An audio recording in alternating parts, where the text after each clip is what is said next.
সুপ্রিয় অষ্টম শ্রেণীর শিক্ষার্থীবৃন্দ, আজকে তোমাদের সাথে আমি তোমাদের গণিত বইয়ের সরল সহসমীকরণ থেকে আলোচনা করছি। তো শুরুতেই আগে আমরা জেনে নেব যে সরল সহসমীকরণ কি। তোমরা খাতা কলম নিয়ে বসে যাও এবং আমার সাথে সাথে তোমরা ওঠাও, ঠিক আছে? যেটা না বুঝবে তোমরা অবশ্যই সাথে সাথে আমাকে প্রশ্ন করবে, ঠিক আছে? চলো তাহলে আমরা অন স্ক্রিনে চলে যাই। তো আমাদের ষষ্ঠ অধ্যায়ে আমাদের অধ্যায়টা হলো, ওদের নাম হলো সরল সহসমীকরণ। এখানে যে সরল সহসমীকরণ কি, অ্যাকচুয়ালি সরল সমীকরণটা কি এটা তোমাদের আগে জানতে হবে। দেখো, যে চলকের মান দ্বারা একাধিক সমীকরণ সিদ্ধ হলে ওই সমীকরণ সমূহকে একত্রে সহসমীকরণ বলে। আমরা কি বুঝলাম? যে এখানে একাধিক চলক থাকবে, বেসিক্যালি দুইটা চলক থাকে, এবং এই চলক দুইটা যে কোনো একটা সমীকরণ, যে কোনো দুইটা, যেমন দুইটা চলক যদি থাকে তাহলে দুইটা মান আসবে, এই দুইটা মান দ্বারা এই সমীকরণটা সিদ্ধ হবে। তো আমি আবার বলছি যে সহসমীকরণ কি, যে চলকের মান দ্বারা একাধিক সমীকরণ সিদ্ধ হলে ওই সমীকরণ সমূহকে একত্রে সহসমীকরণ বলে। এখন আমাদের অধ্যায়টার নাম ছিল কি? সরল সহসমীকরণ। এখন তাহলে তোমাদেরকে জানতে হবে যে সরল সহসমীকরণ কি। যে সরল সহসমীকরণ হলো যে চলক একঘাত বিশিষ্ট যদি হয় তাহলে ওই সহসমীকরণকে সরল সহসমীকরণ বলে। যেমন ধরো, আমি যদি একটা উদাহরণ দিয়ে তোমাদের বোঝানোর চেষ্টা করি যে x plus 2y equal 1, আবার ধরো 2x plus 3y equal যদি 4 হয়, তো এই টাইপের যে সমীকরণ, এখানে দেখো এক জোড়া সমীকরণ থাকবে, এখানে একটা সমীকরণ, এখানে একটা দুইটা সমীকরণ, এই দুইটা সমীকরণকে একত্রে সরল সহসমীকরণ বলে। এখন এখানে চলকের একঘাত বিশিষ্ট, এটা দ্বারা তোমরা কি বুঝলাম? চলক একঘাত, দেখো এখানে চলক কি x এবং y, x এর পাওয়ার কত? এখানে 1, y এর পাওয়ার কত? 1। এই কারণে এই সমীকরণ দ্বয়কে সরল সহসমীকরণ বলে। এখন সরল সহসমীকরণের হতে চলকের মান বের করার কতগুলি পদ্ধতি রয়েছে। এর মধ্যে হলো প্রতিস্থাপন, অপনয়ন, তারপরে আরগুণন বা বজ্রগুণন, তারপরে নির্ণায়ক, তারপরে হলো লেখের সাহায্যে। এভাবে আমরা সমীকরণগুলো সমাধান করতে পারি। এখান থেকে এভাবে আমরা চলকের মান আমরা বের করতে পারি। তো তোমাদের অষ্টম শ্রেণীর বইয়ে দেখো তোমরা যে এখানে দুইটা পদ্ধতির কথা বলা আছে, একটা হলো প্রতিস্থাপন এবং আরেকটা হলো অপনয়ন। এখন আমরা প্রতিস্থাপন পদ্ধতি সম্পর্কে বিস্তারিত শেখার বা বোঝার চেষ্টা করব। লেটস গো, আমরা এবার বইয়ে যাচ্ছি। দেখো, যে প্রতিস্থাপন পদ্ধতিটা আমরা কিভাবে করতে পারি, তো আমি লিখতেছি যে দেখো, প্রতিস্থাপন পদ্ধতি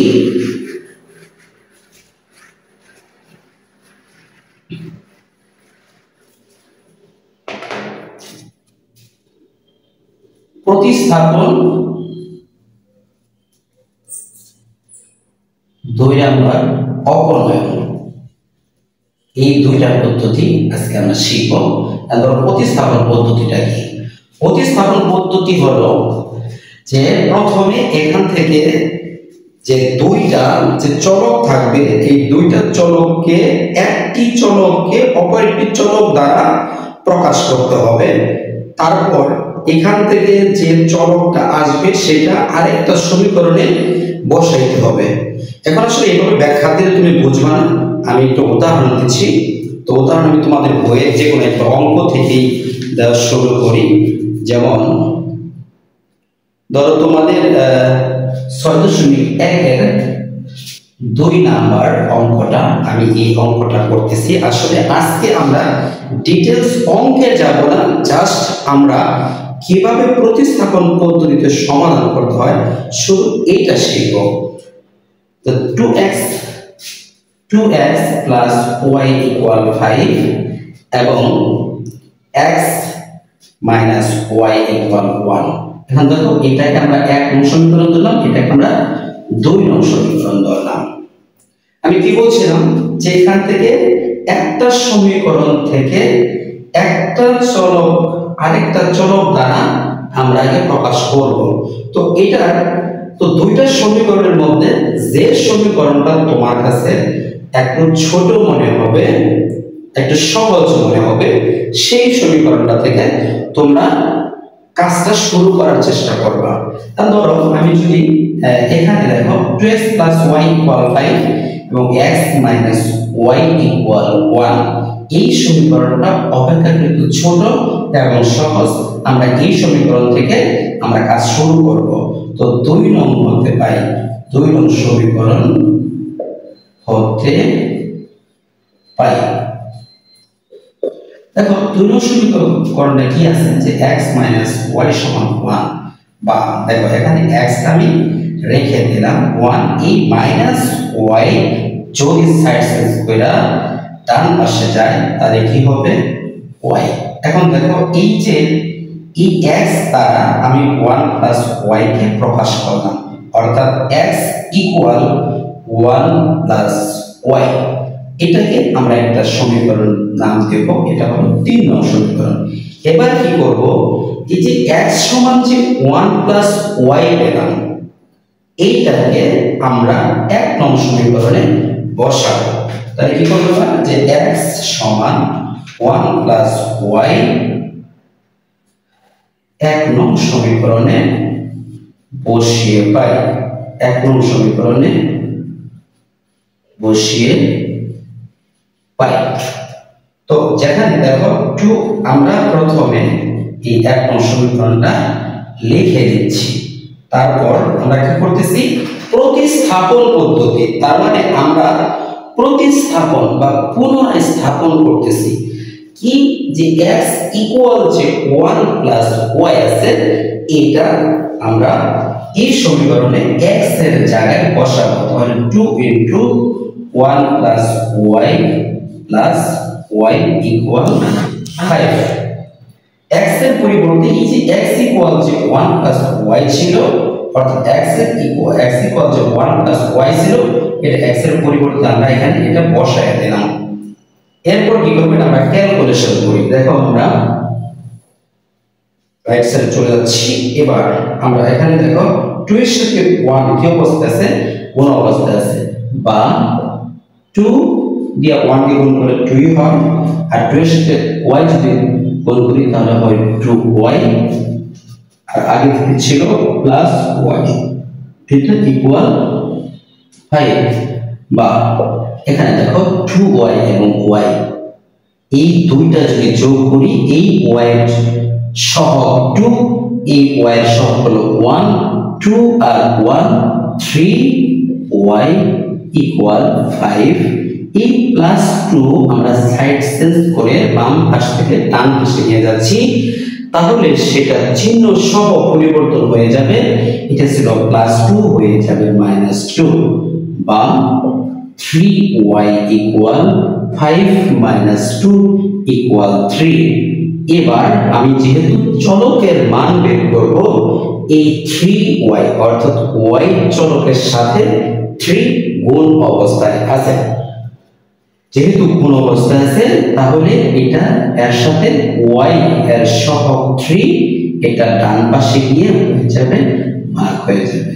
এবার 3 দ্বারা 3 কে যদি ভাগ করো থাকবে 1, বা y সমান কি পেলাম 1। তাহলে দেখো আমরা কিন্তু একটা চলকের মান পেয়ে গেছি, যে ধরো আমি এখানে x এর মানও আগে পেয়ে যেতে পারতাম যদি আমরা এখানে x টা ডান পাশে নিয়ে y কে যদি আমরা বাম পাশে রাখতাম।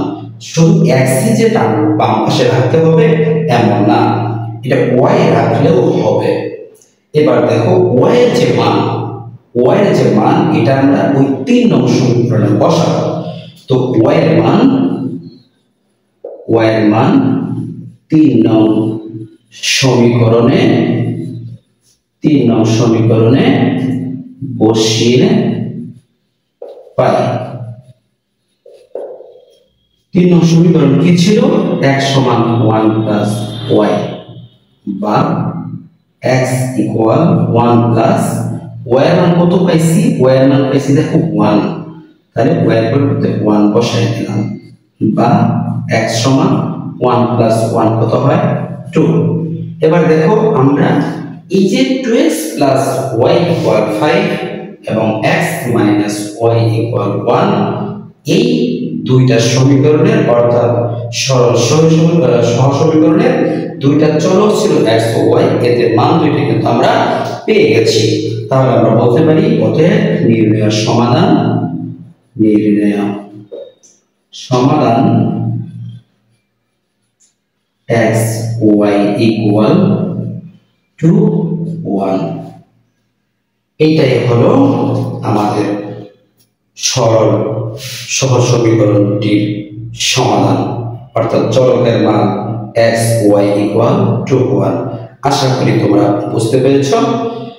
যদি তোমরা বুঝতে না পারো তাহলে অবশ্যই আমাকে কমেন্টে বা আমার ইনবক্সে তোমরা আমাকে মেসেজ করো, আমি তোমাদের প্রত্যেকটা মেসেজের রিপ্লাই দেওয়ার চেষ্টা করব ইনশাআল্লাহ। এবার আমরা চলে যাব অবনয়ন পদ্ধতি। তোমরা উঠিয়ে নাও, আমি তোমাদের 1 মিনিট সময় দিচ্ছি, উঠিয়ে নাও।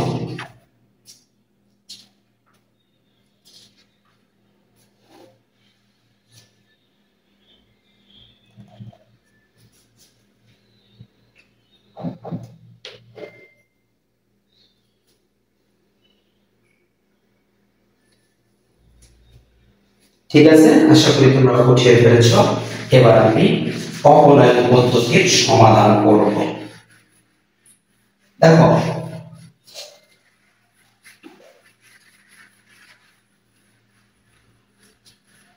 যে অবনয়ন পদ্ধতিটা কি? অবনয়ন পদ্ধতিটা আসলে মূল জায়গাটা হলো যে এখানে যে দুইটা সমীকরণ থাকবে, এই সমীকরণ দুইটার যে কোনো একটা চলকের মান একই, চলকের সহগ একই বানাইতে হবে। এটা কি করব? এটা আমরা জানি যে সমীকরণের উভয় পক্ষে যে কোনো সংখ্যা দ্বারা যোগ বিয়োগ গুণ ভাগ করা যায়। তোমরা যখন ষষ্ঠ শ্রেণীতে পড়াশোনা করেছ তখন এই সমীকরণের শতসূত্রগুলো থেকে এই বিষয়টা শিখে আসছ। এখন দেখো আমরা যদি সমাধান করতে যাই তাহলে আমরা বিষয়টা একদম ক্লিয়ার হয়ে যাব। বই থেকেই দেখাচ্ছি। তো অপরের সমাধান তোমাদের 6.1 14 নম্বর যে কোশ্চেনটা আছে সেটা আমি সমাধান করব। 2x plus 3y equal 7, 6x minus 7y equal 7y equal 5। এটা সমীকরণ 1 এবং এটা সমীকরণ 2। এখন আমি প্রথমে যে কথাটা বলছিলাম যে এখানে দেখো x একটা চলক এবং y একটা চলক। আমরা কি করব? যে কোনো একটা চলকের সাংখ্যিক সহগ বা সহগ সমান করব। এর জন্য আমরা সমীকরণের উভয় পক্ষকে যে কোনো সংখ্যা দ্বারা গুণ করব।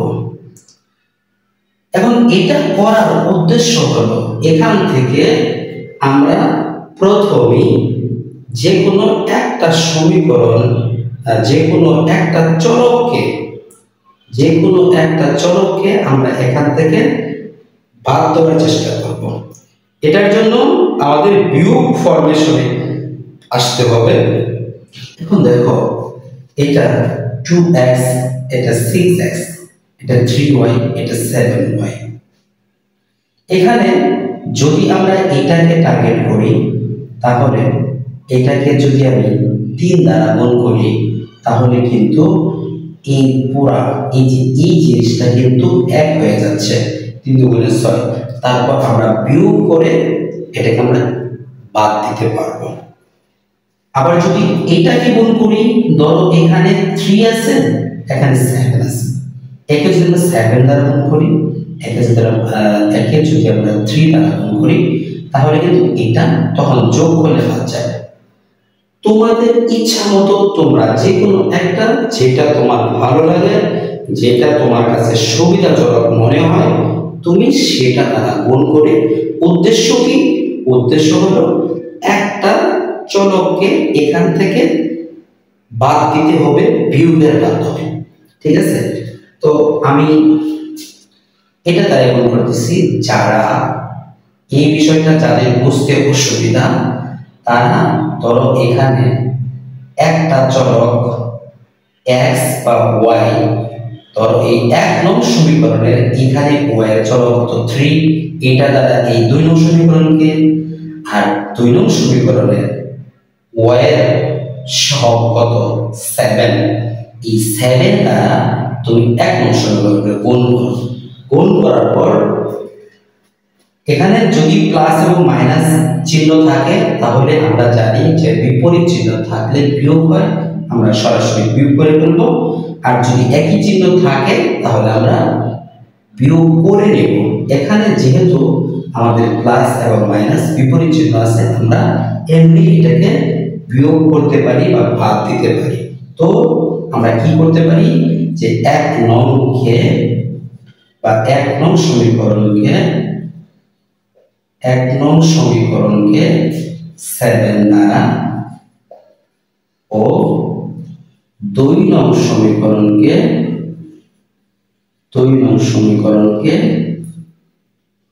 3 দ্বারা গুণ করে উভয় সমীকরণকে যোগ করে পাই।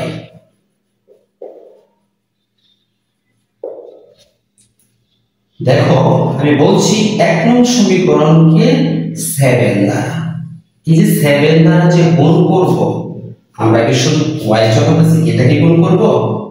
না, আমাদের পুরো সমীকরণটাকে গুণ করতে হবে। তো 7 দ্বারা যদি আমি এই সমীকরণটাকে গুণ করি, 7 দ্বারা এটাকে গুণ করলে 2 7 গুণে 14x প্লাস 3 7 21y ইকুয়াল 7 7 49। আর এই যে এই 3 দ্বারা কাকে গুণ করব?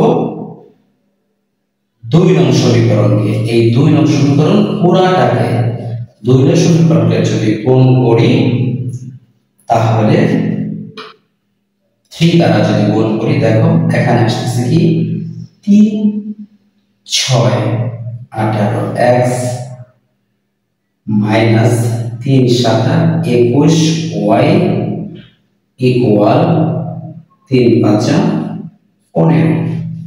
কি আসছে যে আবার দেখি 3 6 18 3 7 21 3 5 15।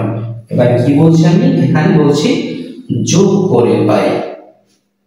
যদি যোগ করি, দেখো প্লাস 21y এবং মাইনাস 21y বাদ যায়, তাই 8 4 12 2 হাতের 1 1 1 2 আর 3 32x ইকুয়াল 9 5 14 4 হাতের 1 4 1 5 আর 1 কত 6। এখান থেকে দেখো আমরা যেহেতু চলকের মান বের করতেছি, তাহলে এই x এর সাথে সহগ কত আছে 32 এবং এটা কোন অবস্থায় আছে, তাহলে এখানে x ইকুয়াল 64। এখানে কোন অবস্থায় যেহেতু আছে, এটা সাকসেসফুলি এটা হয়ে যাবে ভাগ 32 দিয়ে যদি 64 কে ভাগ করি তাহলে হয় 2 বা x ইকুয়াল 2। তাহলে কিন্তু আমরা x এর একটা মান 2 পেয়ে গেলাম। এবার এখান থেকে x এর যে মানটা পেয়েছি, এটা 1 অথবা 2, যে কোনো একটা সমীকরণে যদি বসাই, তাহলে কিন্তু আমরা অপর যে চলকটা আছে সেই চলকটা কিন্তু আমরা পেয়ে যাব। তাহলে আমরা কি করব, যে x এর মান 1 নং সমীকরণে বসিয়ে পাই, 1 নং সমীকরণে বসিয়ে পাই। x এর মান 1 নং সমীকরণে বসিয়ে পাই। 1 নং সমীকরণ কি ছিল? 2x + 3y = 7। তোমাদের অনেকেরই প্রশ্ন থাকে, যে এই সমীকরণটা যদি আমি উঠে না লিখি তাহলে কি হবে? হ্যাঁ হবে, যদি তুমি ভুল না করো।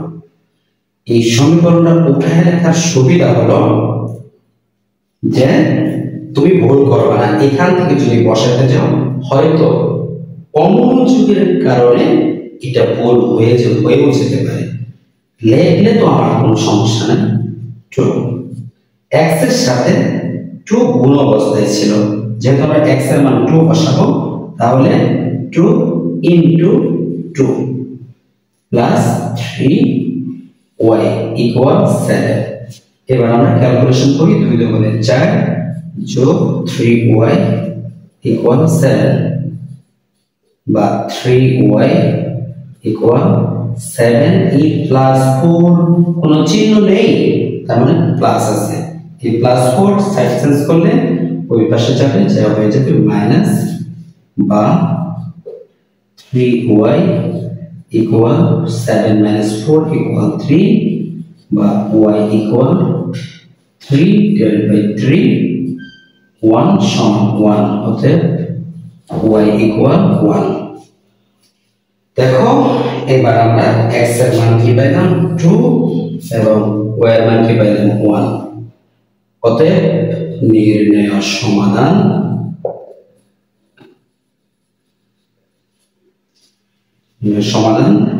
x y =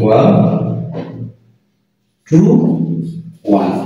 এই ছিল আমাদের অপনয়ন পদ্ধতির সমাধান। আমি আবারও একটু আলোচনা করছি, যদি তোমাদের বুঝতে কারো অসুবিধা হয় তাহলে আবার একটু খেয়াল করো।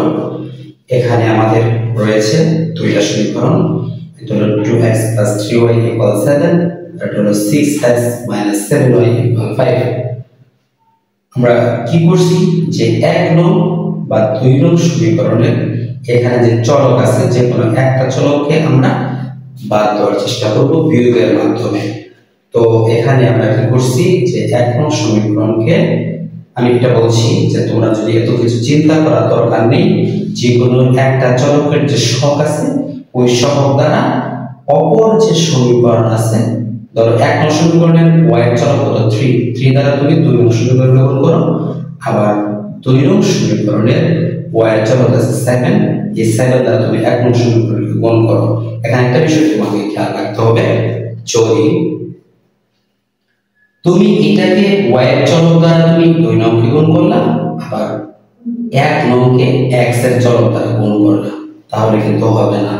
তুমি যদি 1 নংকে 1 নং থেকে y এর চলক দ্বারা 2 নংকে গুণ করো, তাহলে 2 নং থেকে y এর চলক যেটা আছে সেটা দ্বারা 1 নংকে গুণ করতে হবে। এবার আমরা 1 নং সমীকরণকে 7 দ্বারা এবং 2 নং সমীকরণকে 3 দ্বারা গুণ করলাম, গুণ করলে 7 গুণে 1 নং সমীকরণ 7 দ্বারা গুণ করছি, গুণ করলে 7 গুণে 24 প্লাস 3 × 7 = 21, 750। 2 নং সমীকরণকে 3 দ্বারা গুণ করছি, 3 দ্বারা গুণ করলে 3 × 18s, 3 × 7 = 21y, তারপর 3 × 5 = 15। এবার 14 আর 18 = 32, 21 একটা প্লাস একটা মাইনাস, বাদ দিয়ে কিছুই থাকে না, তাই আমরা কেটে দিয়েছি। 49 আর 15 যোগ করছি হচ্ছে 64। এবার x এর সাথে 32 কোন অবস্থায় ছিল, x লিখে দিয়েছি, এই 32 সেখানে কোন অবস্থায়, সেখানে রেখে ভাগ হয়ে গেছে। তাহলে 64 কে 32 দ্বারা ভাগ করলে 64, 32 গুণ 64, 2, x এর মান 2 পাইলাম। এই x এর এই মানটা আমরা কি করব, 1 নং অথবা 2 নং যে কোনো একটা সমীকরণে বসালে হবে। এটা করা আলাদা কোনো নিয়ম নেই যে তুমি যদি 1 নং বসাও তাও হবে, 2 নং বসাও তাও হবে। তবে তুমি চিন্তা করবে কোনটা ছোট কোনটা সহজ হয় ক্যালকুলেশনে, সেটা খেয়াল করবে। তো x এর মান যদি আমরা 1 নং এ বসাই, সমীকরণটা আমরা পুনরায় লিখে নিয়েছি। এখানে 2x, x এর মান কত পাইছি 2, 2 এখানে গুণ করলাম 2 দুগুণে 4 3y 7 2 দুগুণে 4 3y বা 7 এই 4 এটা যেহেতু চলকের মান বের করব চলকটাকে এখানে রেখে দিলাম চলক সব চলকের সাথে 3 গুণ অবস্থায় আছে ওটা রেখে দিলাম আর 4 ওই পাশে গিয়ে মাইনাস করে দিলাম 7 - 4 = 3 এবার 3y গুণ অবস্থায় আছে y এর সাথে 3 তাহলে 3 উপসিকে ভাগ হবে তাহলে 3 কে 3 দ্বারা ভাগ করলে 1 y = 1 সুতরাং y = 1 এবার তাহলে নির্ণয়ের সমাধান xy = 2 1 তো ভিডিও লং হয়ে যাচ্ছে আমি চেষ্টা করব আমার ইউটিউব চ্যানেলে প্রতিনিয়ত 6 থেকে 10 পর্যন্ত এবং এসএসসি পরীক্ষার্থী যারা আছে তাদের জন্য উচ্চতর গণিত সহ ভিডিওগুলো দিতে সবাই আমার জন্য দোয়া করবা আমি যেন সুস্থ থাকি এবং আমার এই মনোবল যেন আল্লাহ তাআলা এই মনোবলটা যেন বজায় রাখে এবং আল্লাহ যেন আমার উপর রহমত বর্ষণ করে তোমরা নিজেরা ক্লাসগুলো দেখো এবং তোমার বন্ধু বান্ধবদের কাছে শেয়ার করো তারাও কিছু শেখো যদি ভালো লাগে তাহলে শেয়ার করে দাও এবং লাইক কমেন্ট করো ঠিক আছে সবাই ভালো থাকো আল্লাহ হাফেজ আসসালামু আলাইকুম